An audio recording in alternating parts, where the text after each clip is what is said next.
I moved to LA on a J-1 visa, but there are a few things that nobody actually told me about. I'm Christine, a Swiss girl who moved to LA alone, and I'm currently navigating the whole LA experience. So today I wanted to dive a little bit into the J-1 trainee visa and how it works. So let's start from the basics. What is a J-1 visa? The J-1 visa, in my case, since I'm in the trainee category, is an exchange visitor visa. It's not a working visa. It's not an H-1B. It's not a green card. It's not nothing of that. It's cultural exchange, especially made for professionals who seek training in a specific field, and they want to bring that training back with them once they are done with the program. How does it work? You need to find a host company, which is not a sponsor, it's a host company. Two different things. So you need to find a host company. In my case, I did all of this process through an agency. I just saw that they offered this kind of program and I signed up. I told them how long I wanted the program to be. You can choose from like 1 month up to 18 months. That's the maximum that you can do. And of course, based on the duration of the program, the costs will be higher. There are several fees. There's like the application fee. There's health insurance fee. There's the SEVIS fee. SEVIS is pretty much to get registered into like the student, quote unquote, or exchange visitor database. So they know that you're here and what you're actually doing. And yeah, that's pretty much all the costs that come to mind right now. They gave me a list of host companies that they knew of, and I proceeded to contact all of them. And of course, you would need an offer from them. In my case, I wrote like to a bunch of people, and I got a response only from the host company that I'm actually working for. So that's my success rate, right? In my case, since I'm a Swiss citizen, there's not the 2-year home country requirement or whatever. It basically means that once you're done with your training, you can go back home and you cannot reapply for a J-1 visa for 2 years. So you have to stay in your own home country for 2 years and then you can reapply for a J-1 visa. So make sure you check that. And if your country is subject to that. Switzerland, as I said, it's not subject to that rule. So once I got the offer from the host company, then we started with the whole paperwork. Bear in mind, I actually accepted the internship in May of 2025, just to give you a rough timeline of how fast things went. I accepted the traineeship and then we started with the whole application. So pretty much everything was done by the host company, meaning that they had to prepare the DS7002, which is the training program that you will need to follow once you're here. Pretty much had to go just to take the picture for the visa because it has a specific size, a specific position, and all of that. So if you don't have a photo that matches the requirements, then you can get disqualified for that. And I had to go and do the interview at the US Embassy in Bern. So that was pretty quick. As I said, we started in May and I had my interview in August because, of course, there was a little bit of working on a training plan, which takes time. And of course, there's a little bit of wait time before the program sponsor approves the training plan and they get back to you. Then you have to sign all the documentation and whatnot. Then, of course, you have to proceed with the application for the visa. And I kid you not, guys, I checked like 10,000 times. I was checking that all the information was correct, that everything was in line, that I was telling the truth. Because, of course, I'm not gonna lie, but still, I was like doubting myself. And they ask you like a bunch of questions. Your work history, your education, things about your parents. It's a whole thing. So I finally filled out all the forms and everything, and you can submit it online, thankfully. And then you need to make an appointment to the US Embassy in your home country.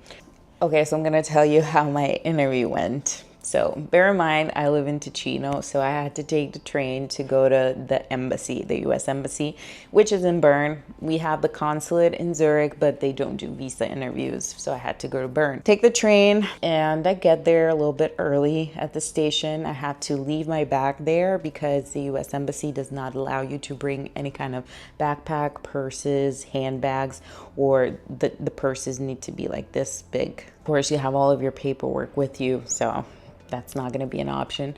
So I took my big envelope with all my paperwork, my phone. I left my bag in the locker, and I went to the embassy. I had to stand in line, of course. I had to hand them over my documentation, and then I had to pass security check. There's another line that you have to wait, and then they take your fingerprints. Took the fingerprints, and then proceeded on to the next window. And there was only one visa officer working that day, so there was like a huge line. Well, huge, it was a line. And I was sweating, I was dying. It was so hot in there. Oh my goodness. Probably it was because I was nervous. So newsflash, I was like dying inside. And I was like, Americans are still obsessed with their AC. And the only time that you actually need AC, you don't have it. I was like, not dealing with this. And of course, you would hear like all the answers and questions of the people in front of you. And I was like so nervous. And then it got to my turn. So I went there. I handed him over to the visa officer my passport and the documentation that he needed. And he asked me one question. He asked me what the host company sector they operated in, and I answered. And then he handed me over like a paper slip and another sheet of paper, and he said, "Thank you, you can go." And I was like, okay. And then I was like so nervous. I didn't understand anything. I was like, oh my goodness, what did I do? And then I read the sheet of paper, and it said, your visa application was denied. And I was like, oh, I was like dying inside in that moment. I was like, oh shit, what did I do? And then I just sprinted out of the place because I thought I was gonna cry, because I put so much effort and so much time into this thing, and I was gonna get denied? What? And then I went outside because I needed to breathe and just take a little bit of air in. And I was like reading it over and over again, and it was said denied, and I'm like, oh shit, I blew it. Then I look at my watch and I'm like, oh shit, I'm late. I gotta go because I would miss the train. So I sprinted back at the train station, got my bag, rushed to the platform, got on the train. As soon as I stepped foot on the train departed, and I'm like, oh, whew, I made it, thankfully, because if not, I would have had to wait like another hour or something. And yeah, newsflash, I wasn't gonna stay around and Bern and do things, even if it's a beautiful city. But yeah, I was just like so overwhelmed at the moment. I was like, I want to go home. And then I just read that sheet of paper again and everything, and it said denied. And then I said, okay, just let me go and check the status on the website. So I went on the website and I checked the status of my application on the website. And it said denied. I'm like, oh, no, please tell me it isn't true. I spent all this money, all this time to get denied. And I was like, oh, okay. But then I Googled, and then I read it was because they always say that it's denied because there's like a new regulation, a new rule that they need to vet your social media. That's why they say it's denied to begin with. It's not because you were actually denied, because if they take your passport, it means that they're going to give you the visa, because they cannot withhold a government issued ID from someone if they're not going to give you the visa. So I was like, oh, aside, I was happy. I was like, oh, thank you, thank you, thank you. In fact, I refreshed the page, the application page, and it said that it was approved. It got switched to approved. But of course, they're going to give you that sheet of paper because they want to make sure that, you know, there aren't any kind of issues on the back end. So I was like, oh, I was relieved. I was like, okay, now I can breathe, and I got back home. So that's the end of the story time of how the interview went. So let's talk a little bit more about the training plan, the DS7002. It specifically outlines what you're supposed to do during your traineeship. And I read it over and I was like so excited because there was a lot of stuff. You know, there was communication, sustainable operations, there was marketing and all of that. And I was super excited because, you know, I've never worked in marketing. I've never worked in sustainable operations. So I was really excited and I was really looking forward to it. But then, as I said in my previous videos, I'm here packing day in and day out and just doing random jobs that it's, what are we talking about? Doing pickups from the suppliers? Like, what are we talking about? So yeah, it was really disappointing. On paper, it would have been like the perfect training. In reality, not so much. And also, let's talk a little bit about the financial aspect of this whole experience, because let me tell you something. I've been losing, bleeding, hemorrhaging money for the longest time. So I knew my stipend, because they don't call it salary, they call it stipend. It was going to be low, of course. And when I was on the phone with my supervisor, I told him, well, it's a little bit, you know, a little bit on the, you know, kind of stingy side. Like, you know, where we live, you know, it's LA. It's not like middle of nowhere. So it's going to be expensive. And he's like, yeah, but that's all we can afford. But, you know, you'll get a raise and whatever.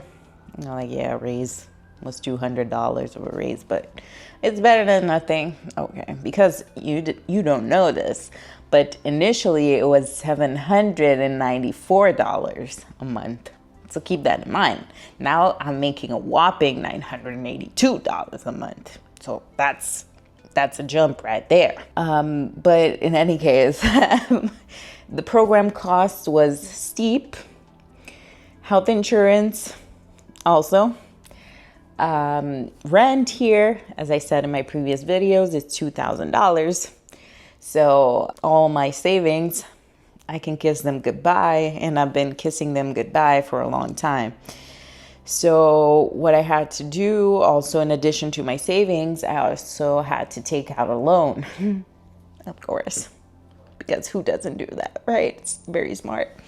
Because I thought this was going to be the experience of a lifetime. Turns out I was bamboozled, but it is what it is. I think that in general, just for professionals, can be taken advantage of, because it's like someone is dangling a carrot in front of you, because of course you want to have this experience and you want to learn something and you want to become more valuable in the job market and potentially also increase your potential to get a higher salary. So you're going to accept conditions that maybe rightfully in other situations, other circumstances, you would say, nope, nope.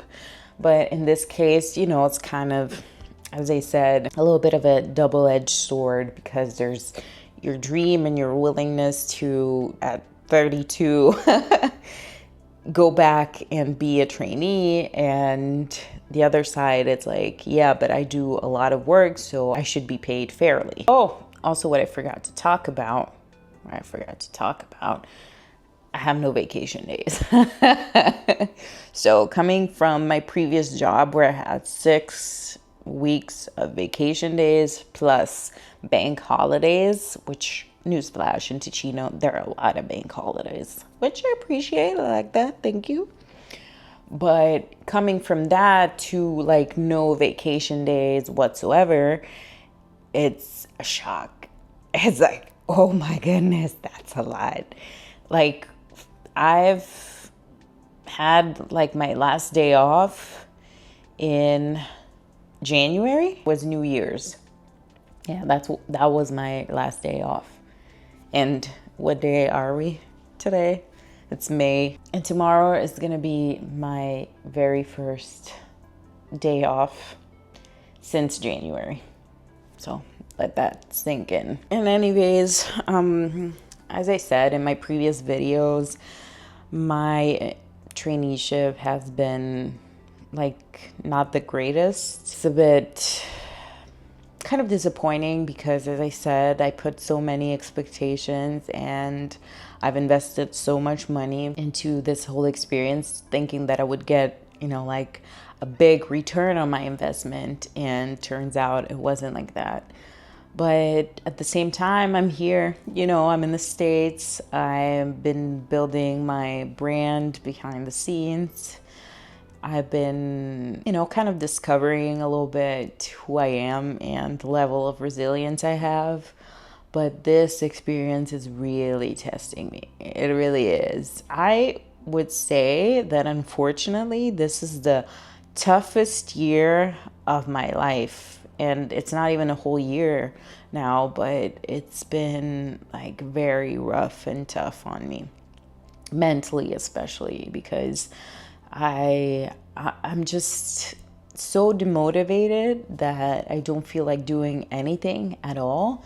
And I feel like it reflects badly on who I am. I'm a hard worker. I love working. I've been working since I was 18 years old, and I've done many jobs. So I know a little bit about working, and I just feel like I'm very underutilized, and that's really frustrating because I'm the kind of person that really, if you give me something to work on, I will build towards that and I will go. It's a nonstop grind. I will just go. And I love being like that because that's who I am. If I have an objective, I'm sure 100% that I'm going to achieve it one way or another. And I'm living proof that I'm here right now in LA. And I've had this dream to move to the States since I was 14 years old. And I never freaking gave up. And I'm 32 right now. So as you can see, I'm not the kind of person that gives up very easily. And I had to go all roundabout ways just to get a degree because I went to a vocational school. Vocational schools are not recognized in the States. So you either have a high school diploma at least, and if you have a degree, it's way better. So I had to get a GED. I had to get my associate degree. I had to get my bachelor's degree. After that, I was like, you know what? If I want to increase my chances even more, I'm going to get my freaking master's degree. And I did all of that. And I started in freaking 2018. 2018 I started. And I finished school in 2024. So if that's not resilience, if that's not perseverance, shit, I don't know what is. I really don't know what is.